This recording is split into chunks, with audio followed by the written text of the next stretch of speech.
Gen Z kids எல்லாம் டிவிக்கு தான் ஓட் போடுன்னு சொல்றாங்க. நீங்க டிஎம்கே டிஃபரெண்டா சொல்றீங்க, எதனால? இவங்க ஜென்சி கிட்ஸ பார்த்தா தான் எனக்கு பயமா இருக்கு. எலெக்ஷன் வருது, எனக்கும் தெரியுமா? 22 தெரியும். 23 ஓகே. யாருக்கு ஓட்டு போட போறீங்க? இப்ப வரைக்கும் டிஎம்கே தான். எதனால டிஎம்கே? ஏன்னா அவங்க தான் எங்களுக்கு நிறைய ஃபெசிலிட்டிஸ் பண்றாங்க, மகளிர் உரிமை தொகை கொடுக்குறாங்க, ஃப்ரீ பஸ் ப்ரொவைட் பண்ணிருக்காங்க. ஸோ அவங்கள யாரால பெனிஃபிட்னு பார்ப்போம்ல, ஆனால் டிஎம்கே. ஜென்சி கிட்ஸ் எல்லாம் டிவிக்கு தான் ஓட் போடுன்னு சொல்றாங்க. நீங்க டிஎம்கே டிஃபரெண்டா சொல்றீங்க, எதனால? இவங்க ஜென்சி கிட்ஸ பார்த்தா தான் எனக்கு பயமா இருக்கு. ஏன்னா இவங்க எல்லாருமே ஒரு ஃபேன் தான். இப்ப ஃபேனா இருக்கிறவங்க அதுக்காக மட்டுமே ரசிக்கிறாங்களே தவிர அவங்க கொள்கையெல்லாம் நீங்க யார்கிட்ட வேணா கேளுங்க, எதுவுமே தெரிய மாட்டுது.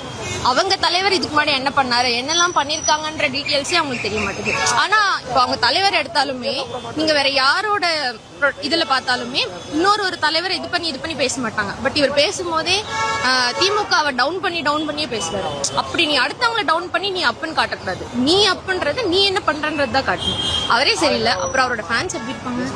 அண்ட் இவங்க எல்லாரும் ஃபேன்ஸ், அதனாலதான் இவங்க இப்படி இருக்காங்க. ஓகே, இவங்க கிட்ட இந்த குட் இருக்கு, அதனால நான் போடுறேன்னு இவங்க யாருக்குமே இல்ல. விஜய பிடிச்சிருக்கு, அதனால நான் டிவி கிக் போடுறேன் அப்படின்னு. அது கரெக்டா இல்ல.